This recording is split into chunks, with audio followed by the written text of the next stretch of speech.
All right, as we continue on, we're going to get into just a couple of God's attributes in action, and we're going to start with creation and providence.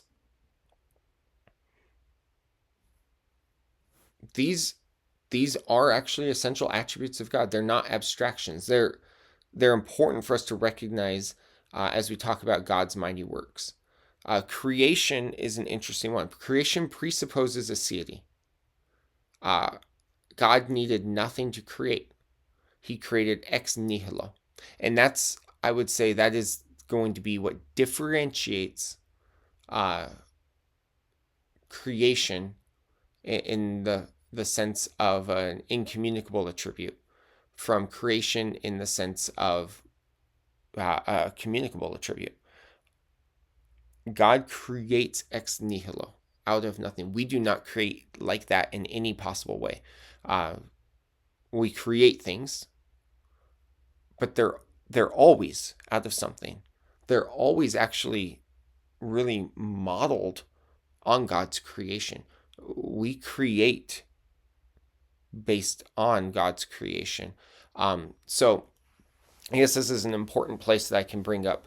Not everybody agrees on which attributes are communicable and incommunicable.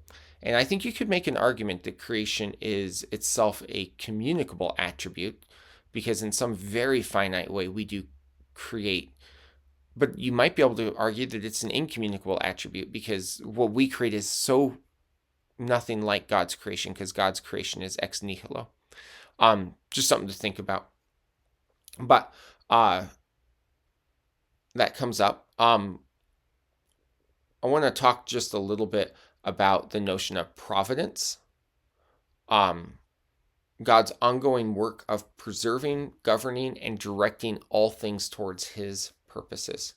Providence is based on omnipresence, in that God has unmediated access to every part of creation. It's based on omniscience. God has knowledge of every circumstance. And it's based on omnipotence, that God has the power to govern all things. Providence, you sometimes will hear this term tossed around, and it often is used when people are talking about government. But I want you to know that providence actually has three aspects that oftentimes get overlooked. The first is preservation. God created and has preserved. He sustained his creation moment by moment. The second is concurrence. God is working through, not merely alongside. He is involved in his creation. And then the third is government. God directs all things towards an appointed end. We'll talk more about this later, or you can bring it up more later. But why we talk about creation and providence here is because I want you to see that God's attributes, even his incommunicable attributes, they're not just arbitrary or static descriptions of God, but they're actually a living foundation of his continual activity in and through creation. Contrary to deism, God is not simply a watchmaker who has set the watch in motion and let it go, but God's attributes bring him down into creation in a way that is very unique and hopefully very pastorally comforting and something that we can use. Why then do all of these matter? Let me just give you a quick summary. Aseity, God's love for us is gracious. It's not needy. God doesn't need us. This is really important. Immutability, you can trust Scripture. Eternity, God's redemptive plan was never improvised. He knew before he created. Omnipresence, no circumstances beyond God's presence. Omnipotence, we can pray in the impossible circumstances. And omniscience, they offer us both comfort, but also a sober accountability. I want to bring this all together. What God does flows from who God already eternally is. His works of creation, his providence, they're not arbitrary.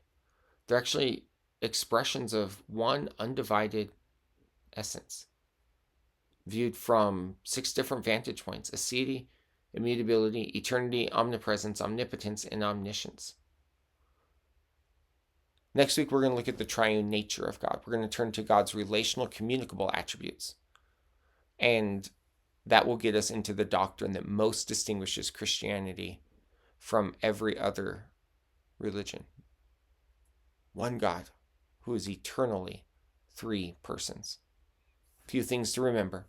God is one essence. He's not a bunch of parts assembled together. This is known as divine simplicity. When we talk about God's attributes, we're talking from 6 different vantage points. We're not talking about different parts that build God together. So, this is week 4 lectures. When we look at week 5, it'll be interesting to see where we get with the triune nature of God.